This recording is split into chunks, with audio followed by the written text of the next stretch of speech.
Hvað sætistala? Hvað segir hún okkur?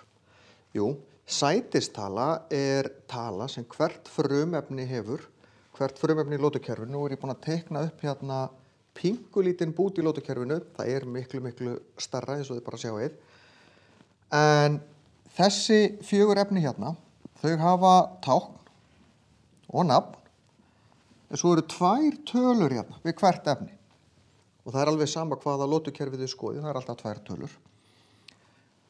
Efri talan, svo sem með kommun, og þetta ekkert alltaf 0,0, þó það sé 0,0 hér, það frumeindamassi.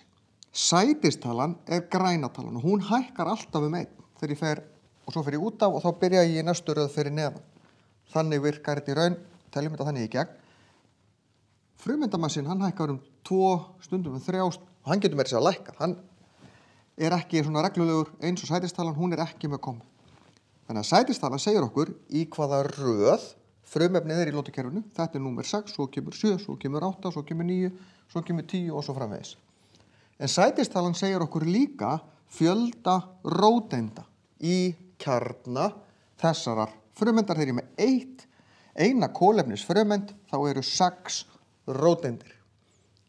Getur verið annar fjöldi nifteinda og rafeinda, en ef ég með 6 róteindir, þá þetta kolefni. Ef ég með eitthvað annað, þá þetta eitthvað annað frumefni. Ef ég með 7, það nitur, 8, þá það súrefni, 9, þá það flúr.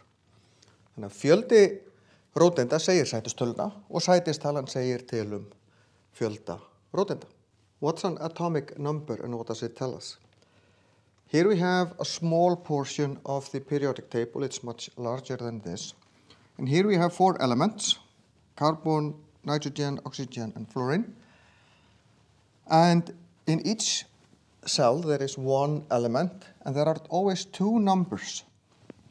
One number that I've marked in red is the atomic mass, which is the mass of 1 atom, and then the periodic number, which is the green one.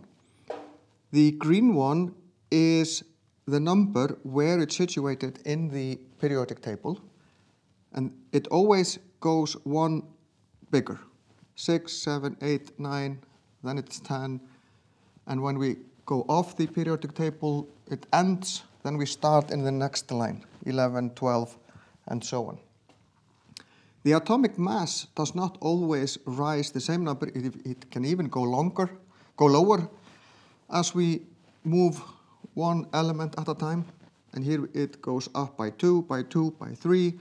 It's not as regular as the atomic number. The atomic number tells us how many protons are in the nucleus of the atom. 6 protons. 7 protons. Neutrons and electrons, their number can go up and down. It doesn't change what element I have. If I have not 6 protons, then it's not carbon. If it's 7, it's nitrogen. If it's 8, it's oxygen, and so on. So the atomic number tells me how many protons I have, and if I know how many protons I have, I know what the element is, I know the atomic number, and I can look it up in my periodic table what element I have.